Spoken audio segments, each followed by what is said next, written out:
අපේ රටේ ලියවුණු ඉතිහාසය පටන් ගන්නත් ගොඩක් කාලයකට කලින් හරියට මීදුමෙන් වැහුණු මහා ඝන කැලෑවක් වගේ අද්භූත අතීතයක් අපිට තිබුණා. මහා දාගැබ් ලොකු නගර ඉදිවෙන්න කලින් මේ පොළොවේ තිබුණේ සම්පූර්ණයෙන්ම වෙනස් ජීවන රටාවක්. අදටත් අපිට හමු වෙන ගල් ගුහා, පැරණි ආයුධ වගේ පුරාවිද්‍යාත්මක සාක්ෂි වලින් පේනවා ඊටාම ඈත අතීතයක ඉඳලම මෙහි මිනිස්සු ජීවත් වෙලා තිනවා කියලා.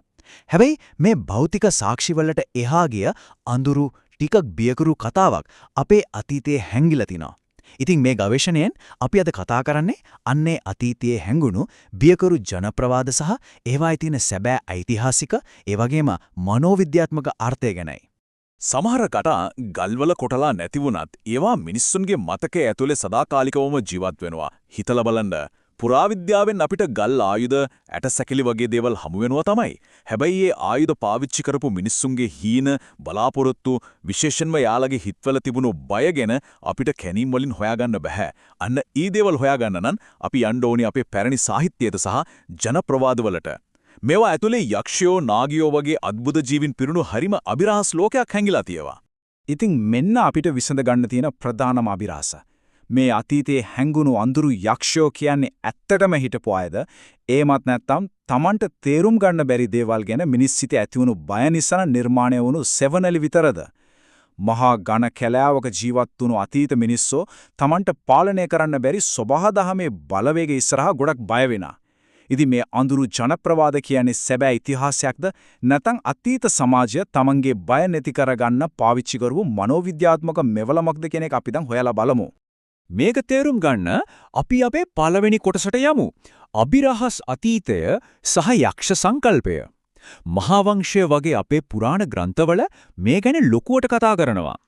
විජය කුමාරයා ලංකාවට එන්න කලින් මෙහි හිටපු යක්ෂයෝ සහ කුවේණිය වගේ චරිත ගැන පැහැදිලිවම සඳහන් වෙනවා.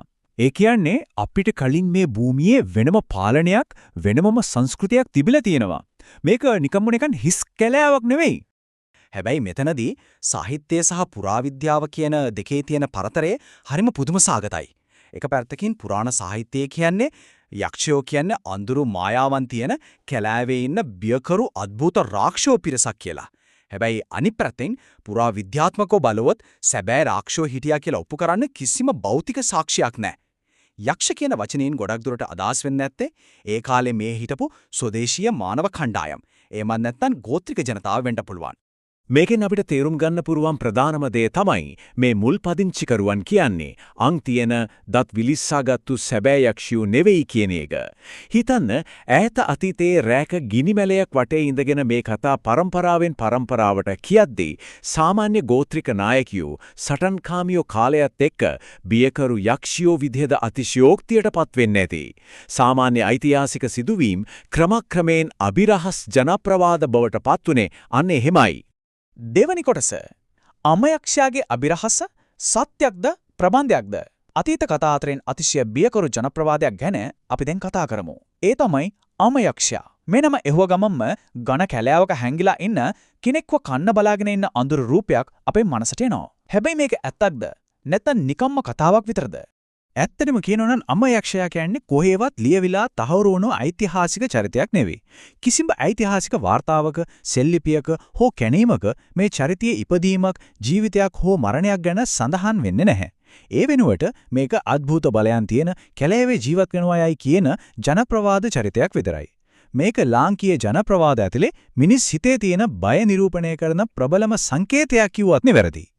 එහෙනම් ඇයි මෙච්චර කාලයක් මේ අම්මයක්ෂයාගේ කතාව ගැමි විශ්වාසයන් ඇතුලේ මෙච්චර තදින් මුල් බැහැගෙන තියෙන්නේ? මේකෙන් පේන්නේ අපේ සංස්කෘතික මතකයේ තියෙන ප්‍රබලකම. අතීත ගම්මානයක හිටපු මිනිස්සු ගැන පොඩ්ඩක් හිතන්නකෝ. රැයට කැලෑවෙන් ඇහෙන අමුතු සද්ද, එකපාරටම බෝ වෙන ලෙඩ රෝග, තේරුම් ගන්න බැරි මරණ ඉස්සරහා එයාලා හිටිය හරිම අසරණ වෙලා. ඉතින් Tamanට තේරුම් ගන්න බැරි ඒ අඳුරු අත්දැකීම් වලට මුහුණක් රූපයක් දෙන්න එයාලා මෙන්න මේ වගේ අద్భుත චරිත නිර්මාණය කළා. මේක අතීත සමාජයේ මනෝවිද්‍යාව වැඩ කරපු අපූර්ව විදිහක්. අපි දැන් බලමු තුන්වෙනි කොටස. වින කැපීම සහ අඳුරු චාරිත්‍ර. මේ අමනුෂ්‍ය බලවේගය ගැන කතා නිකම්ම කතන්දර වලට විතරක් සීමා වුණේ නැහැ. ඒවා සමාජයේ ඉදිනදා ජීවිතයත් එක්කම එකතු වෙලා ප්‍රායෝගික ක්‍රියාකාරකම් බවට පත් වුණා. විශේෂයෙන්ම වින කැපූ යක්කෝ වගේ සංකල්ප මත පදනම් වුණව අඳුරු චාරිත්‍ර පැරණි සමාජයේ ප්‍රබල අංගයක් වුණා. වින කැපීම කියන්නේ යන්ත්‍ර, මන්ත්‍ර නැත්නම් විශේෂ චාරිත්‍ර පාවිච්චි කරලා යම් පුද්ගලයෙකුට කරදරයක්, අහිතකර බලපෑමක් ඇති කරන එකටයි. අතීතයේදී මේක සැලකුණේ අදෘශ්‍යමාන බලවේග මෙහෙවීමක් විදිහට. මේ අඳුරු පිළිවෙත් පරම්පරාවෙන් පරම්පරාවට ගමන් කළා. නොපෙනෙන ලෝකයේ ඉන්න යක්ෂ බලවේග ගැන මිනිස්සුන්ගේ හිතේ තිබුණු ලොකු බය නිසාම මේ චාරිත්‍රවලට සමාජය ඇතුලේ ලොකු බලයක් වගේම පිළිගැනීමක් ලැබුණා. හැබැයි මෙතන තියෙන වැදගත්ම කාරණාව මේකයි. මේ තොවිල් ශාන්තිකර්ම කියන්නේ විද්‍යාත්මකව ඔප්පු කරන්න පුළුවන් මැජික් නෙවෙයි. ඒවා පැරණි සමාජයකට අත්‍යවශ්‍ය වුණු මනෝවිද්‍යාත්මක සහනයක්. හදිසි අවාසනාවන් එකපාරටම එන වසංගත පැහැදිලි කරන්න බැරි සිදුවීම් වගේම මරණ බය දරා ගන්න අපේ මුතුන් මිත්තන් මේ චාරිත්‍ර පාවිච්චි කළා. බයෙන් ගැහෙන මනසකට යම් චාරිත්‍රයක් කරලා ඒ ප්‍රශ්නය පාලනය කරන්න පුළුවන් කියන විශ්වාසය ලොකු සහනයක් ගෙනාවා.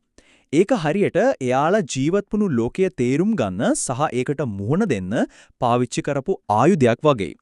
7 වෙනි කොටස යක්ෂයන්ට ඇත්තටම මොකද වුනේ?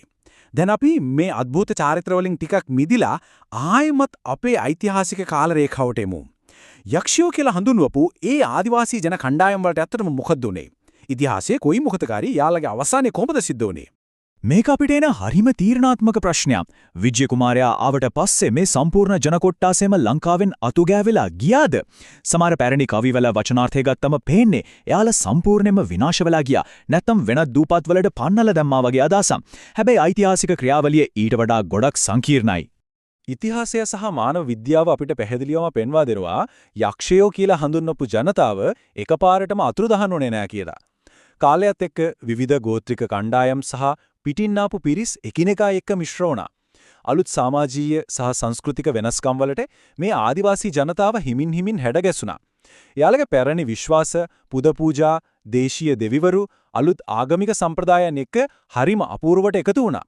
ඒ නිසා යාළා විනාශ වුණා කියනවට වඩා එයාලා අපේ වර්තමාන සංස්කෘතියේ කොටසක් බවට පත් වුණා කියන එකයි වඩාත් නිවැරදි.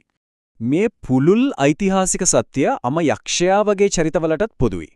අර සමස්ත ජනගහනය සංස්කෘතිය ඇතුලේ දිය වෙලා ගියා වගේම මේ ජනප්‍රවාද චරිතවල අවසානය ගැනත් කිසිම ඓතිහාසික සටහනක් ඉතිරි වෙලා නැහැ.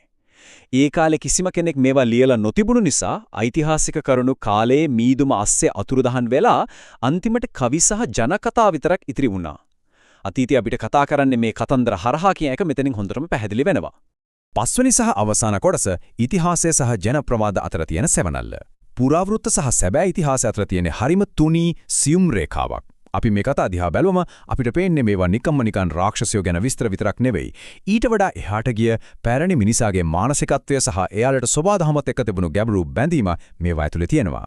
අවසාන වශයෙන් ගත්තොත් වින කැපූ යක්කු හරි අමයක්ෂයා හරි කියන්නේ සැබෑ ඉතිහාසයක්ද නැත්නම් නිකම්ම ප්‍රබන්ධයක්ද කියන එක මතම මේ දේවල් වල වටිනාකම තීරණය වෙන්නේ නැහැ. මේ අඳුරු ජනප්‍රවාද කියන්නේ Taman නොදන්නා දේවල් ජය ගන්න, අඳුරට තියෙන බය නැති කරගන්න සහ තමන්ගේ ලෝකයේ තේරුම් ගන්න මිනිස්සුන් දරපු අතිවිශාල උත්සාහයේ කැඩපතක්. අදටත් අපි බය කරන මේ කතා ඇත්තටම අපේ සමාජයේ මානසික පරිණාමයේ හරිම වැදගත් පරිච්ඡේදයක්. ඉතින් අදරත් ඝන කැලෑවක මීදුම අස්සෙන් පේන සෙවණලි දකිද්දී අපේ හිතේ ඇතිවෙන ඒ පොඩි බය අපේම ඈත අතීතයෙන් ගලාගෙන ආපු මතකයන් වෙන්න බැරිද? කාලයත් එක්ක සමහර රහස් මහ පොළොව යට වෙරෙල්ල ගියත් ඒ ඉතිහාසයේ හැඟීම් තාමත් අපේ මනස ඇතුලේ කොහේ හරි හැංගිලා ජීවත් වෙනවා. අතීතයේ හැඟුණු මේ අඳුරු පිටු පෙරලලා බලද්දී ඒ අභිරහස් අදරත් අපේම ආරම්භය ගැන ගොඩක් දේවල් අපිට කියලා දෙනවා. මේ ගැන තවදුරටත් ගැඹුරින් හිතලා බලන්න එක ඇත්තටම වටිනවා. මේ ගවේෂණය හරහා ඒ වෙනුවෙන් යම්කිසි පෙරවදනක් සැපේනට ඇති කියලා අපි විශ්වාස කරනවා.